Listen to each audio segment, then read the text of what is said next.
DuPont presents the Cavalcade of America.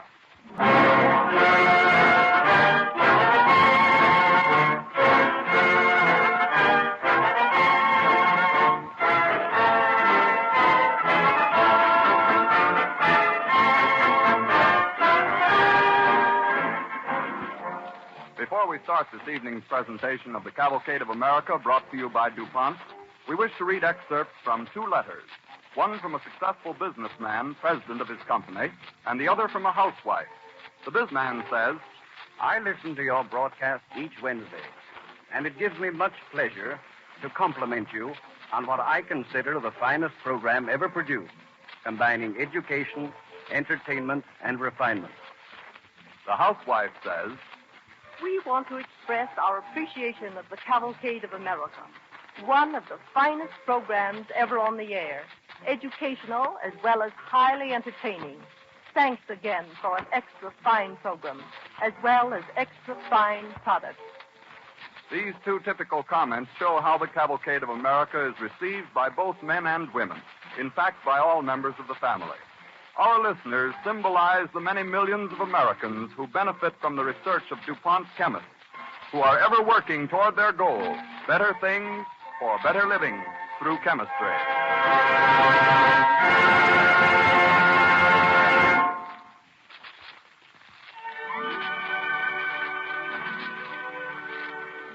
The DuPont Cavalcade Orchestra plays an overture suggesting the locale of the first episode in this evening's broadcast, a special arrangement of By the Waters of the Minnetonka.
development of her great national resources, America has been fortunate in finding strong and hardy workers.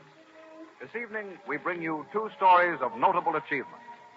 The first begins on a night in the spring of 1842 at a lumber camp beside a remote stream in northern Minnesota.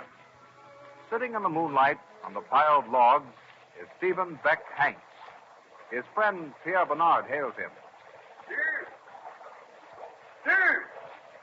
Oh, why you sit out there alone? You tell big stories in the cookhouse. I'm looking at this little river, Pierre. Doing some figuring. Did you ever see the water so high? Me, when I see water run so fast, I like it. The rise the logs this spray lightning. Maybe I see Jonah and my new baby in 2-3 weeks. Sure, I want to get home, too, but riding the logs on a stream like this is dangerous. Oh, you don't worry, Steve. You don't think about the river, but about home. When I ride into still water, my wife, she said to me again, Pierre, you big fool. Why you leave Maine and come way out here? What good these big trees do? There is no one to buy them. No, they'll find a market one of these days, I reckon. And this city's going up south of here. If we could just find a cheap way to send them our timber. They have many cities in this West. Well, you ought to see a town like Springfield, Illinois. And that's where my cousin Abe Lincoln lives. Not a lumberjack like me, but a real for sure lawyer. Gosh, when I look at him, I wish I could read a lot of books and make something of myself. You don't have to read a book to do that, Steve. You have a good brain. I don't know. All that's on my brain right now is how I could get word to Stillwater. Try and talk him out of starting the drive too soon. But the log drive has to start quick in spring, Steve. Hey, Steve! Yeah? What is it? Word from Stillwater. You're to start the drive at sunrise. It's sunrise, huh? Well, that kind of settles my worries and leaves us to do the best we can.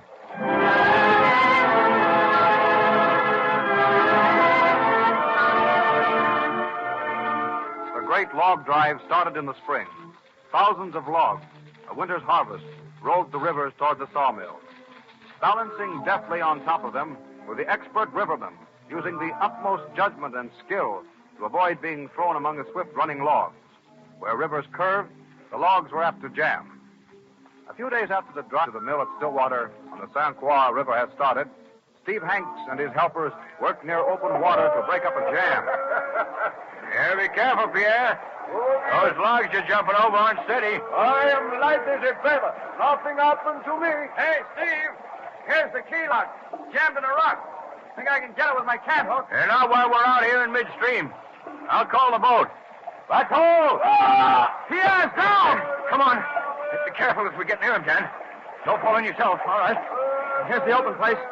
He's coming up again. Yeah. I got you, Pierre. Hold me tight now. Hey, Dan, you straddle that log on the other side. Right.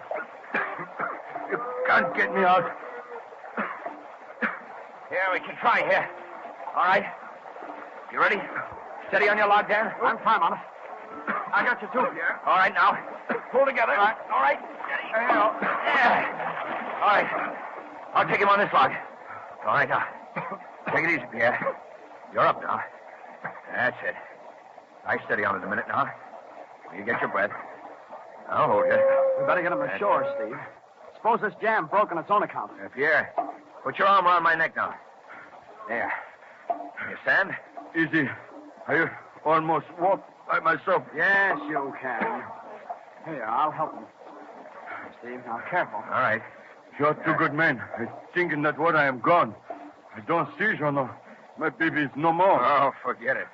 Watch that rock now. Yeah. Take it easy now. Just a step further. Yeah. There you are. Yeah, we're safe. Oh. Lie down, Pierre. Say, Steve, should I go tell the bateau to paddle out and use their cant hooks on that log? No, I'll shout. Bateau! We're going out, Steve. They'll break up that pile in a few minutes. Yeah. How do you feel, Pierre? I am better. I lie here. Hank. Steve Hank. Well, Wilkes. Say, what are you doing up here? Mr. Steele sent me up the river from Stillwater. If you have a big jam, don't break it. Stop the drive. Well, what's the matter? I'll call the bateau. Bateau! And the jam's broken. Look at those logs raced now. Well, why should we have tried to stop the drive, Welch? What's happened? Why, the water's so high, the boom, still water's broke. The boom's... The logs will be racing right past the mill. There's the whole winter's work for nothing.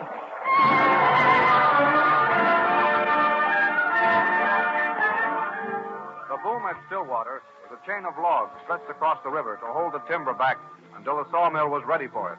When it broke, the logs raced on. A few days later, at Stillwater, into the office of the mill, where despairing lumbermen are gathered, Steve Hanks enters. Hello, Mr. Steele. Hello, Steve. Take a chair. Sit in on the meeting. Thanks. Go ahead, Mr. Hendrick. Well, what I want to know is, what's this town going to do? How can we last through next winter when every cent we'd counted on is going down this infernal river? Hanks, I'm trying to tell Mr. Steele that a lot of these logs racing by will pile up on shore further down, get caught in eddies or drift into bays. Yes, McCusick, but how are you going to get the logs upstream again? Why get them upstream?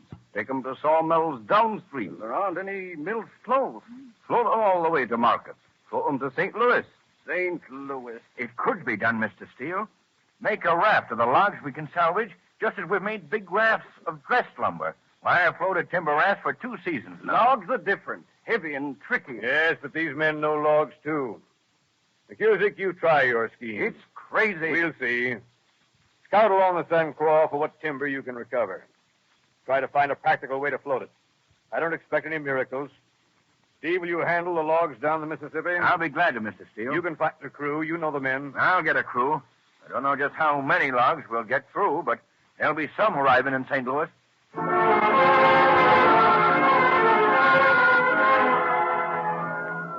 huge rafts were formed, and under Steve Hanks, they started south on the river. The rafts were pulled ahead by tow lines fastened to anchors, which were laid ahead by rowboats and warped in by hand. The San Croix was safe, but dangerous Lake Pepin, with its difficult currents and sudden storms, was what the men feared most. A few days after the start, as the rafts neared the south end of Lake Pepin and safety, Steve, I don't like the middle of this lake with lightning on. There's no way we can beach a log raft as long as this one, Pierre. Yeah. Don't worry, Pierre. This lake gets to raring around, we'll break up and go floating ashore on sputters. Hey, is that the skiff signaling us? Yeah. Wind in the line. It's getting awful hard pulling this windlass, Steve. The waves are killing us. They're gonna be higher, so pull. Steve, we're in an awful bad place for a storm. If we could only speed it up a bit. What's that? Nothing to scare you. Just a little lake steamboat. Hey, Pierre. Yeah? Ring that cowbell you got so they won't run into us. All Getting right. darker and mischief here. She's seen us. Say, if we could just scoot for the end of the lake like that boat does. Hey, that sure would fix us. Ahoy there, steamer! Hey! Hey, Pierre. Yes? Take your coat and wave it to him. Yes, I will. Come close! Yeah, he heard me all right. How do you want? Throw us the line! We want a tow! One, Can't you see? We ain't got no power of our own on these contraptions. We don't want to lose them in the storm. Can't your little boat pull us? this ship can tow anything that floats. How much you give me? $10. That's a lot of money, Steve. Well, Franklin Steel will be good for it. It'll get the raft through Lake Pipin. Hey! That's this line! Right! Got it! Now wrap it on the windlass, Dan. All right. That's the way. All right! Go ahead!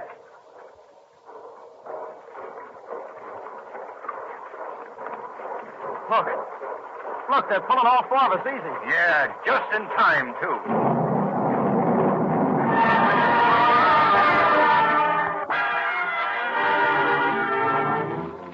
once in the river again, the flotilla was caught by the current and floated out onto the majestic sweep of the Mississippi. But Steve Hanks knew all the tricks of the great river, for he had floated rafts of dressed timber down it. About 2 weeks later, on board lead raft, Steve. Steve, wake up. What's the matter? Hey, where are we? How long have I been sleeping? You get some sleep first time in 3 days, so I don't like to wake you. But Hey, what's that, Head? I see that big town. So... St. Louis. All hands, stand by! We're sweeping pretty close to shore, Steve. Well, let her ride. That first dock is the mill we're to go to. Look, the folks starting to come down to the shore. Wondering what in heaven's name we're up to, bringing a whole forest on its side down the Mississippi. Stand by, men, to cast anchor. We win, Steve. We're on Mortilla. Yeah. Well, we'll all have something to brag about from now on. But Steve mostly. And he worries always. He have no chance to do something in the world. Now everybody think he do plenty.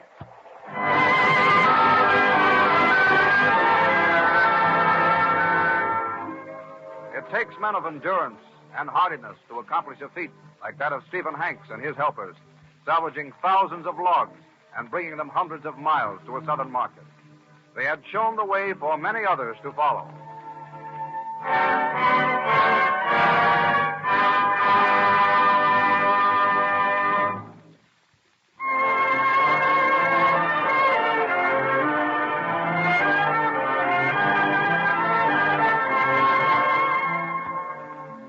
The Cavalcade of America, presented by DuPont, moves on.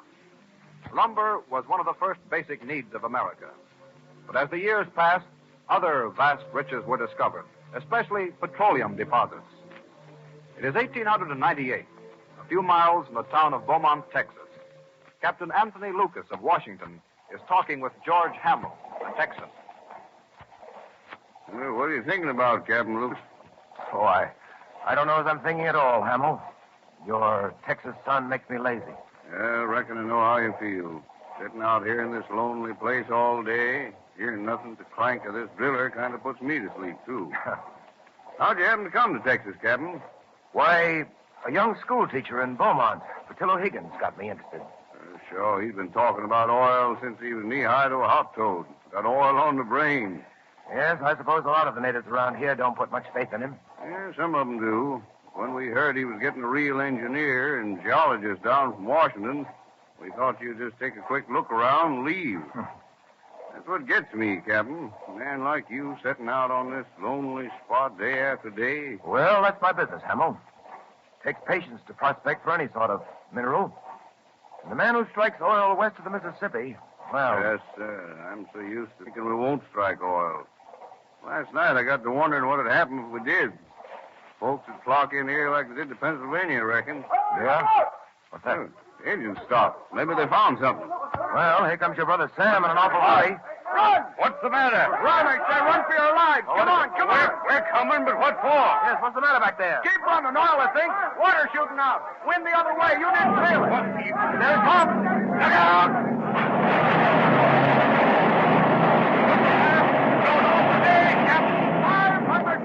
A volcano. Oh, no, it's a gusher. But I don't know how we'll ever control it.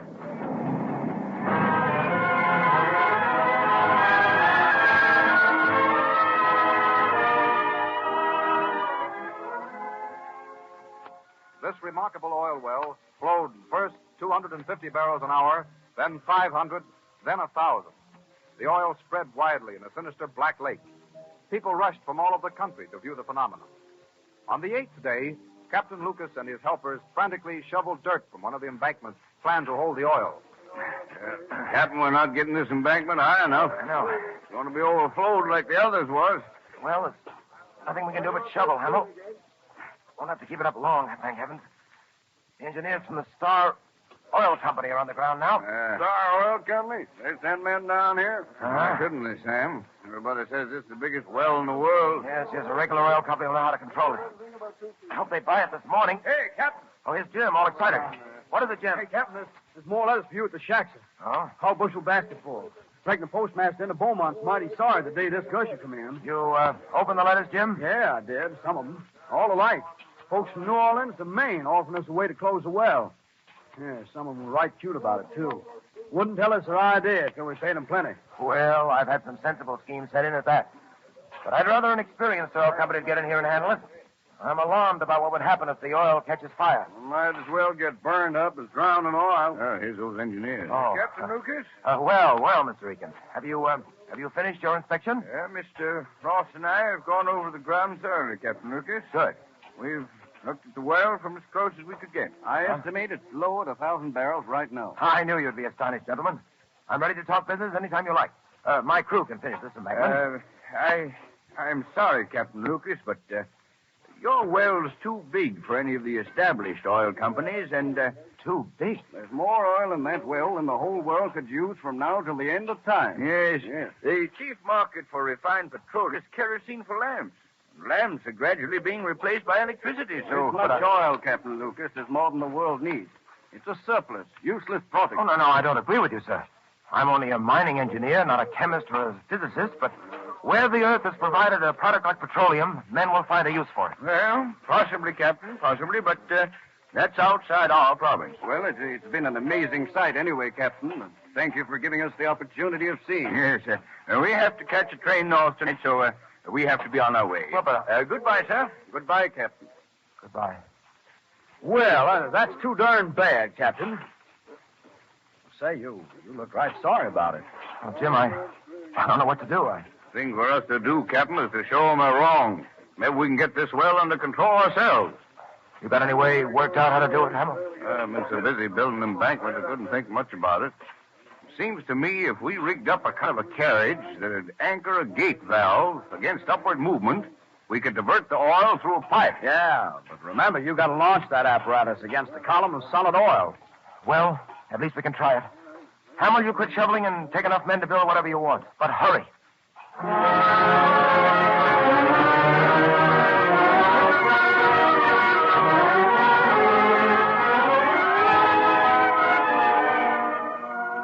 Hamill and his helpers worked valiantly, and Hamill's gate valve plan finally stemmed the flow of oil. But by this time, the dangerous Black Lake, 300,000 barrels of oil, had oozed relentlessly across the Texas prairie. In spite of the danger, thousands of prospectors arrived from everywhere, were drilling for oil.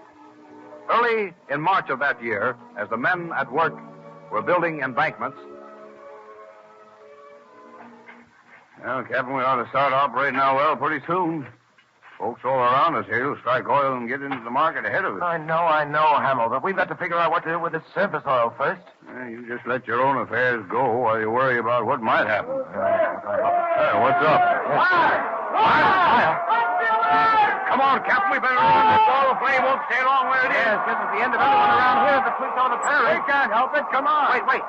We'll build a backfire. You can't discourage a volcano, Captain. It's coming fast. Yeah, and if you fire this end of the pond, Captain, you'll be sure to lose all of the oil. What are you doing? Building a fire on this oil. Light your handkerchief, Hamill. We're going to lose every drop of what we work for, Captain. All right, man. Do you want all of Texas to go up in smoke? Stand back. This oil is going. The wind. What'll happen when those two flames meet? Well, let's pray they explode. They're going to meet. Hold your ears.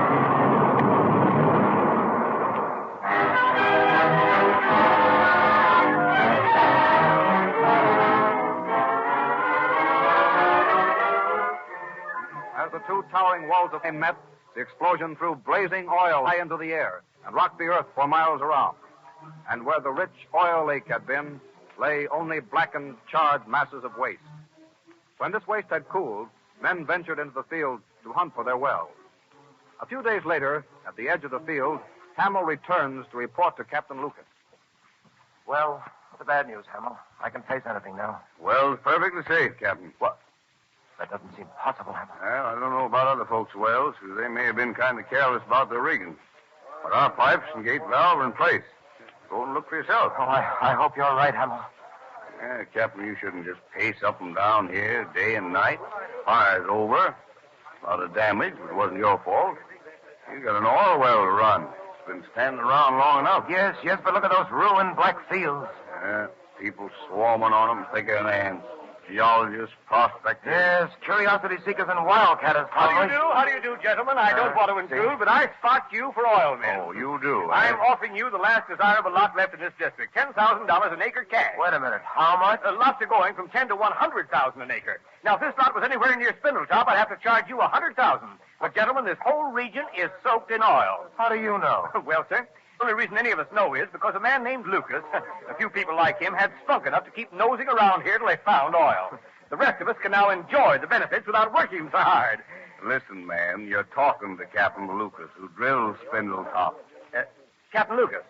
Well, pardon me. Yeah. A great thing you've done for us, sir. Yeah. Hamill, Is this land still bringing prices that high? You worried about burning up Texas, Captain? Well, that little fire that licked up 300,000 barrels of oil just advertising. From now on, this state really starts to work.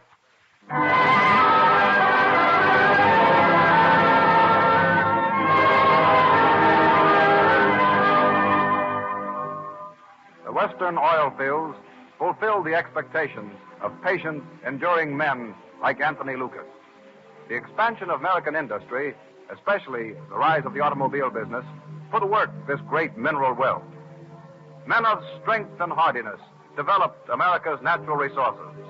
They deserve a special place of honor in the Cavalcade of America.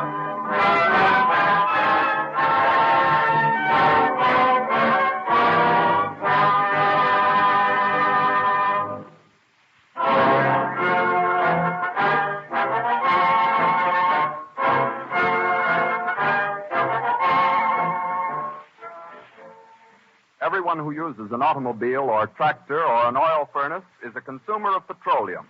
Therefore, the intelligent national use of oil is an important matter to practically everyone.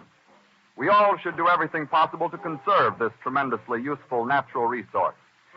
The research chemist has helped conserve our supplies of petroleum by developing more efficient ways of using it. The chief use of petroleum is for motor fuel, and the processes used in refining crude oil today yield nearly twice as much motor fuel as those of a few years ago. Chemists of the oil industry found a way to crack the heavy molecules of petroleum in a manner that increased the production of gasoline by billions of gallons every year without any greater drain on our oil reserves. Other chemical achievements have contributed toward making gasoline and lubricating oil more efficient and more economical. DuPont, for instance, has developed in collaboration with the oil industry some remarkably effective chemicals called antioxidants. These chemicals curb the natural tendency of cracked gasolines to oxidize and form gummy compounds. They are so efficient that 1 pound is enough to stabilize 50,000 pounds of gasoline.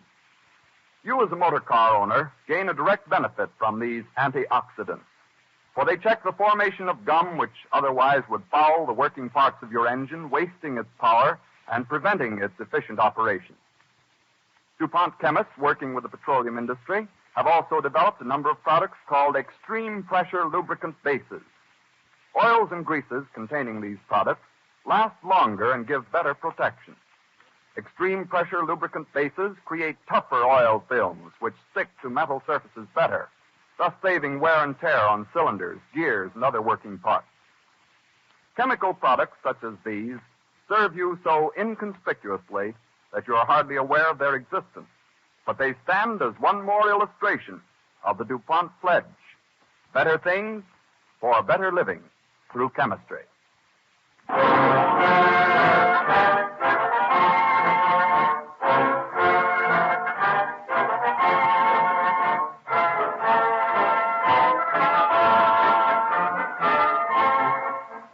Resourcefulness will be the title of the program next week at this same time when DuPont again presents the Cavalcade of America.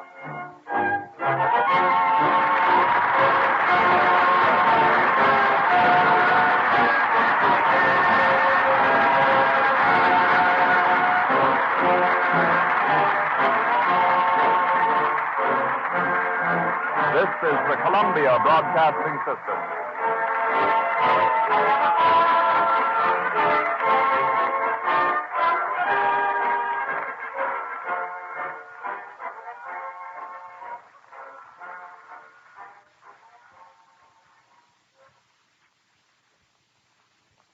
WABC, New York.